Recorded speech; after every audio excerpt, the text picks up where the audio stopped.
first we are going into the discussion that we are having tonight on how on bridging the gap between campus life and professional career. And with us, joining us tonight, we have two special guests, Rose Kainda, the founder and CEO of Virtue Plus, and Stephen Mwangangi, who is a business development officer.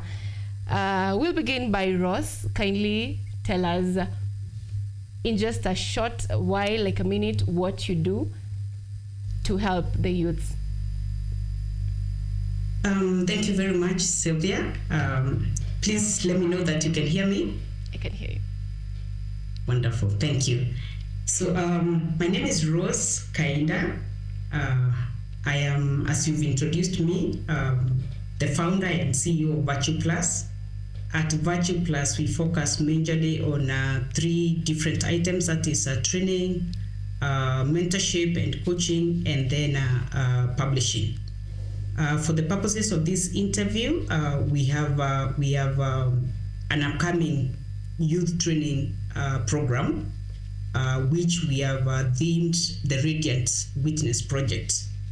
So it's part of what we have done over the past number of years, and our interest is basically to equip the youth with values, skills, and knowledge that can be able to help them to bridge the gap. We have realized that there is a gap between the youth when they leave tertiary learning institutions, such that because of the different cultures experienced from a learning institution and a working institution, we realize that there is a gap, because many times we realize that a learning institution, many times it's a protected environment. You know, there are many rules and so when the youth finish school, university, college, they realize that, oh, phew, thank God, you know, we are free at last. And what happens is that then when they get to find their colleagues and their supervisors in the various places of work, the more or less there is a culture shock, because then you don't know how to work with integrity, and if you know, you realize that there is a lot of peer pressure. So the program that we are running is actually aimed at bridging that gap, and we are using values, we are using skills and knowledge in both entrepreneurship and leadership, as well as faith. And for us, the kind of faith I'm talking about is basically biblical faith. Yeah. Okay. Thank you. Stephen, kindly tell us what you do and how your initiative helps the youth in bridging the gap.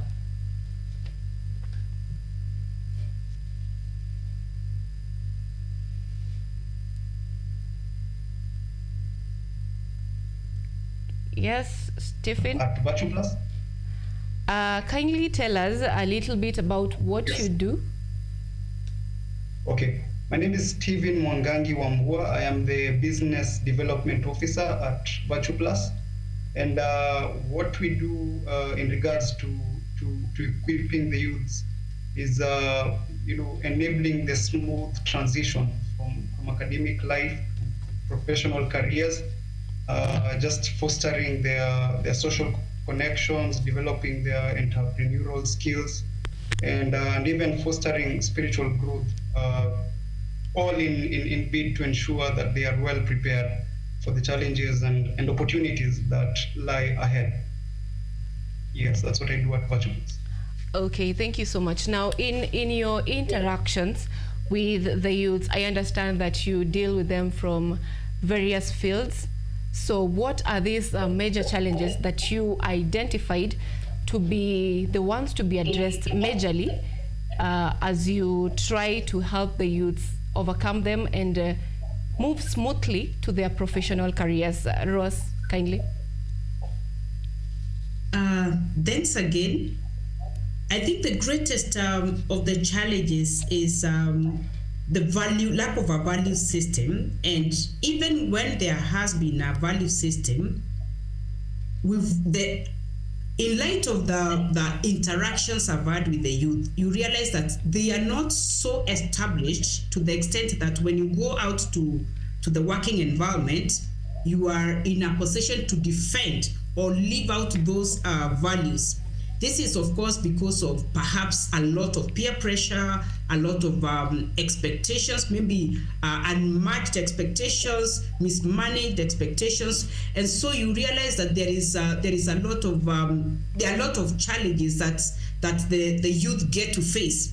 One of the challenges is that because of the unmatched expectations, there is a lot of low self-esteem. There is actually even what do I want to call it? Youth have been found to take their lives because they are not able to meet the expectations from the workplace. Because when they were in school, for example, they were expecting so much. That maybe when I leave, somebody may have an imagination that when I leave my work, I'll get a job immediately. I'll have this kind of earning. And unfortunately, when you get out to work, you realize that there are a lot of vices that counter that. I was watching the news earlier, and I remember one of the presenters talking about corruption. There's been a lot of corruption. And again, a number of organizations, of course, some of them, not all of them, take advantage of the youth because they perhaps think that they have no experience, so they are not paid well. Even if they are well able to pay, that is the organizations. So they feel demoralized. And so the question we want to address is how can we equip them with values, with skills, with knowledge to be able to interact well, to be able to take up their positions well, to be able to lead well, to be able to embrace values, for example, integrity, values like resilience, and be able to work well with and fit well within the organizations that they get to be absorbed. Okay, thank you. Stephen, you had mentioned earlier that the youth are also taught on entrepreneurial skills. So how do you merge the entrepreneur training or the skills that they get from entrepreneurship and the faith lessons they learn from faith, integrity, and all that? How are you able to merge all of them, considering some of them may not be able to use the entrepreneurial skills they are learning in their daily work? Some of them are not even planning to begin businesses. How do you manage to merge the two between faith and entrepreneurship?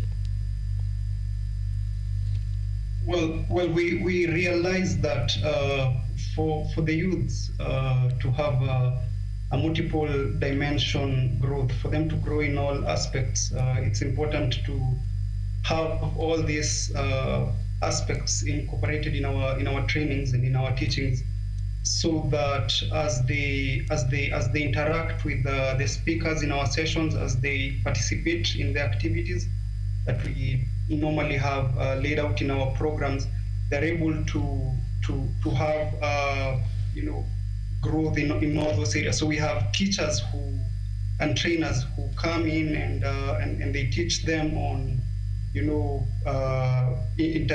on faith matters, on entrepreneurial skills and community, the aspect of community, because we realize that if we focus on entrepreneurial skills alone, we fail to have that moral and ethical foundation that comes from growing them in the faith. And if we focus on faith, we miss out on fostering innovation and getting those problem solving skills, and of course dealing with including the community in our teachings. That offers a sense of belonging, and they feel encouraged when there's that aspect of community. So it comes down to our training. It's very specialized, and our skilled trainers are able to integrate all this in the teachings, and the comprehensive trainings and activities that we have cover all these three areas. Okay, you've mentioned a very special aspect on community involvement or community projects. So how exactly, or what are the skill sets that are taught, and on what basis or on what mode are they taught, Stephen? Our for instance, a notable project is the TRWP is a community initiative where the participants will be able to collaborate with local businesses to organize job fairs and skill training workshops, so that for their unemployed youth. Part of the TRWP will be where we come up with the groups where such activities can be conducted. So we get to give them hands-on skills. In the session just before this training, I saw the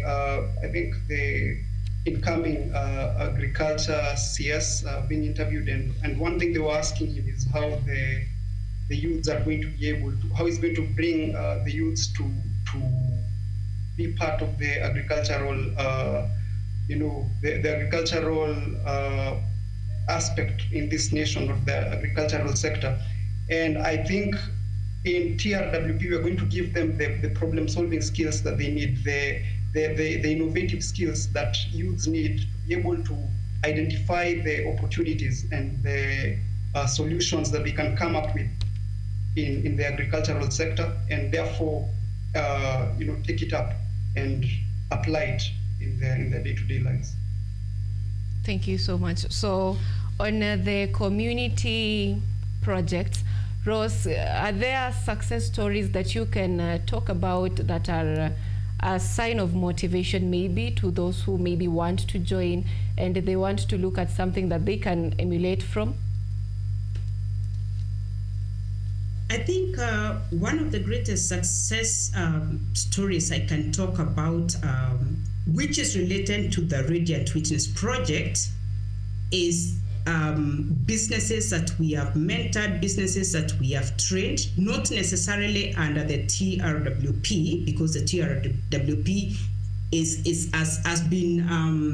has been adopted or adapted from what we have been running in the past.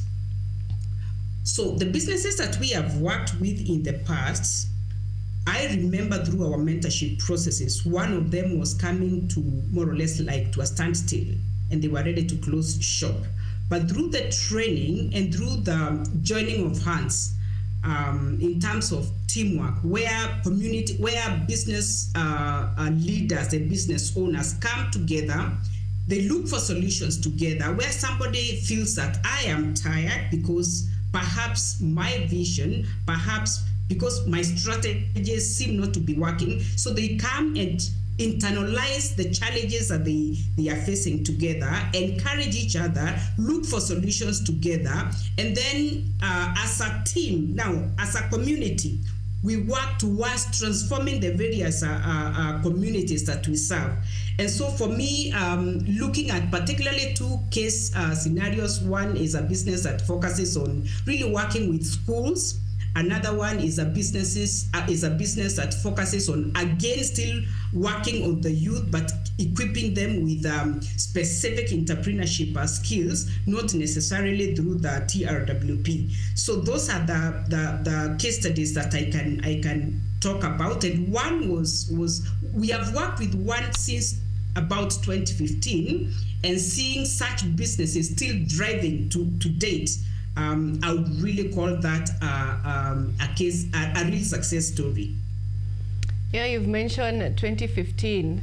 That seems quite a long time. So comparing the first time that the initiative was beginning and today, this is 2024, how has the organization or the initiative evolved in terms of performance, those who are undergoing the training and those who are not? Are there case studies that are done to make the difference, to differentiate them? Or you can just give us a nutshell of how the evolution has happened since the beginning until this time, 2024. Allow me to make some editing in as the TRWP, the Radiant Witness project, as I've mentioned, has actually been birthed by the businesses that we have worked with since 2015. So those that we started with training in 2015, those are the ones that I'm saying I can call out them successfully as successful case studies. So we have not the TRWP is actually starting now.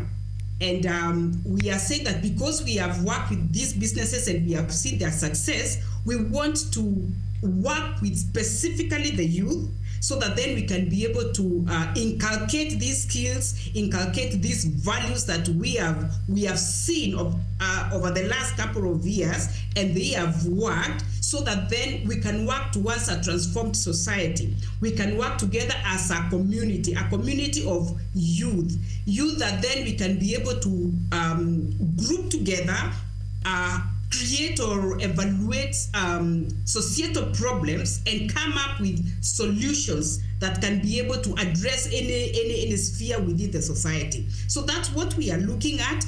However, to reiterate is that we have businesses that we have worked with since 2015, and that is actually what informed the TRWP. But also I should mention, especially on the value side, I have mentored one-on-one youth, especially informed again, perhaps by being a mother of now youth, some young people whom I have grown up with, they incorporated their friends, and we have worked with them for a long time, more or less between 7 and 10 years. And so seeing the difference that embracing our value system for our youth can make, we are like, we want to cascade this to the youth that perhaps they are associated with, but also the youth that are coming out from tertiary training institutions. Thanks. Thank you so much. Stephen, as we conclude this discussion, would you tell us how exactly you help youth? For example, I'm a lawyer and I want to join the team. How exactly are you going to help me as an organization to identify what I can pursue professionally, or to identify my flaws and my strengths on how I am going to move forward? And how do you get to get all these youths together? Which criteria do you use, or it's just a walk-in, someone walks into the company, does the registration, and that is it? How exactly do you help the youths identify what they need to pursue?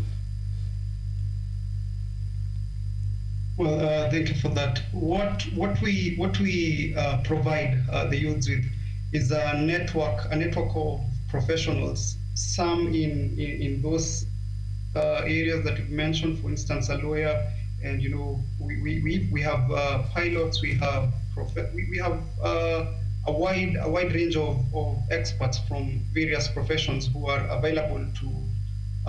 Who have already walked the path, and they've already navigated the paths in these various careers and seen the challenges, the obstacles, the potential opportunities, and learned how to maneuver this. So they provide their insight, they provide their advice, they outline the paths that are best for these youths to take, and that way they get to improve them. And then, of course, the network of professionals that you get to be part of once you join TRWP, it expands your scope of opportunities. You get to know, about opportunities here and there. A lot of things are posted on the groups, so it really improves your quest to create a better career for yourself. There's so many opportunities. We get to even have entrepreneurial groups that are formed towards the end of the session, so that by the end of every TRWP program, we'll have a group of entrepreneurs that is formed. So that group can come up with innovative ideas in various aspects, and some we hope will be groundbreaking ideas that will help the world, help Kenya and help the world in general. The way to be part of TRWP is basically to sign up. We've been having our flyers out there. They're there on our social media pages, and there's a registration link. You can scan it with your phone, QR code, the bottom of the flyers, but you can also reach out through any of our social media accounts, that is on Instagram, on Facebook, and just speak to us and tell us, communicate with us, and we'll be able to help you register for the program and part of this. Okay, thank you so much, Stephen. And Rose, you can give us I will give you a minute for a closing remark as we round up this conversation. Thank you very much. I think my closing remarks would be the TRWP project is value-based. And why value-based is because we realize that unless there is a boundary kind of that enables one to do things the way they do, they will always perhaps walk blindly or not be strategic. That is not be intentional or deliberate. You can be cut short by anything if you are not intentional. So, like for example, our greatest mandate in terms of what we do is being guided by our value system that forms the acronym HEART.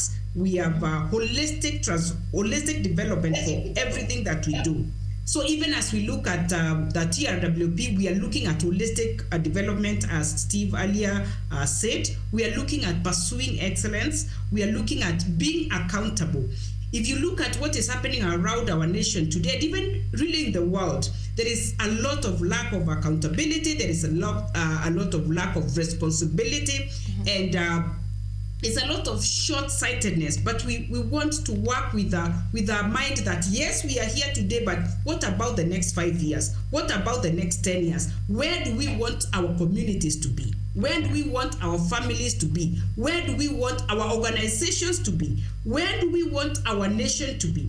What is the place of the youth in terms of bringing the transformation that we envision? So that is the greatest focus that we have as a TRWP, and that is why we are not just looking at employment. We are also looking at entrepreneurship, especially because we know that entrepreneurship is the engine really for any economic development in our nation. So let's do all that it takes to be able to equip our youth, not just for today, but for the future. Thank you very much. Okay, thank you so much, ladies and gentlemen. Rose Kainda, who is the founder and CEO of Virtue Plus, and Stephen Mwangangi, who is a business development officer. Thank you so much for the discussion that we've had tonight.